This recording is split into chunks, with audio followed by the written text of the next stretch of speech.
Welcome to Mumbai, a city with many names and even more identities. They call it the city of dreams, the city that never sleeps, the maximum city. But for the millions who wake up here every morning, it's simply home. As we drive through these streets, you're witnessing one of the most intense, chaotic, and strangely beautiful urban experiments on the planet. A place where ambition, history, and humanity collide every single second. It's almost impossible to imagine, but everything around you wasn't always land. Mumbai began as 7 separate islands: Kalaba, Mazagon, Mahim, Parel, Worli, Old Woman's Island, and the Isle of Bombay. For centuries, these islands were separated by swamps, tidal creeks, and the Arabian Sea. The Koli fishing communities, the earliest known inhabitants, navigated these waters long before the city existed.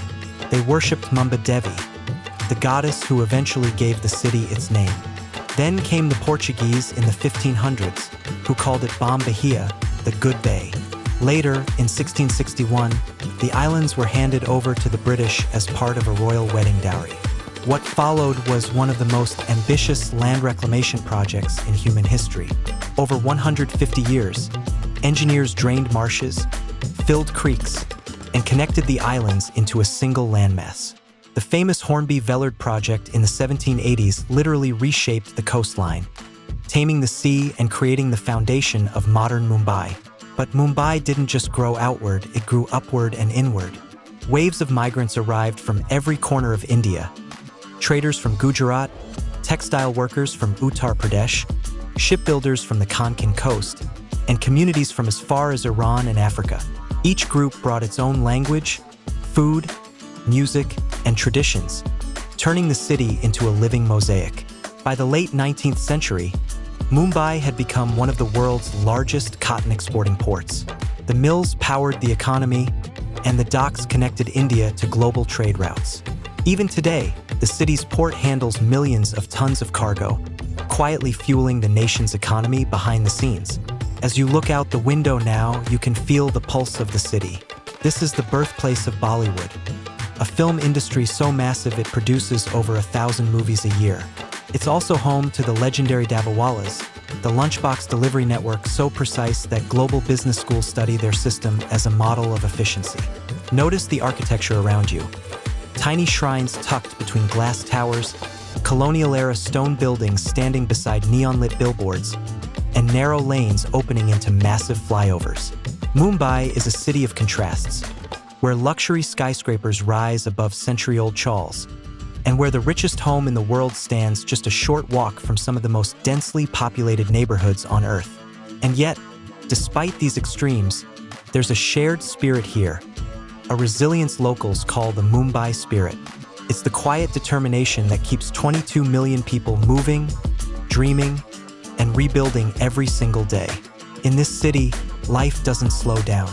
It adapts, it evolves, and it keeps going.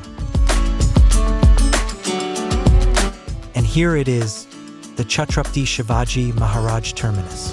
Completed in 1887 to celebrate Queen Victoria's Golden Jubilee, this UNESCO World Heritage Site is a masterpiece of Victorian Gothic architecture fused with Indian tradition.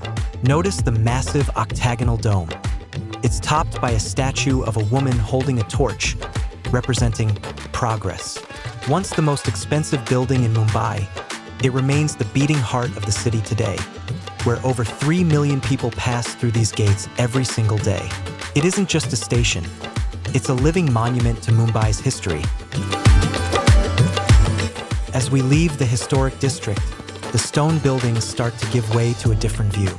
We are moving from the dense colonial center toward the open water. In a city this crowded, the ocean isn't just a border. It's the only place your eyes can rest. We are approaching the edge of the Arabian Sea.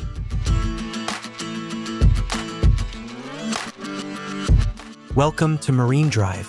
This 3.6-kilometer boulevard is famously known as the Queen's Necklace because, at night, the streetlights look like a string of pearls.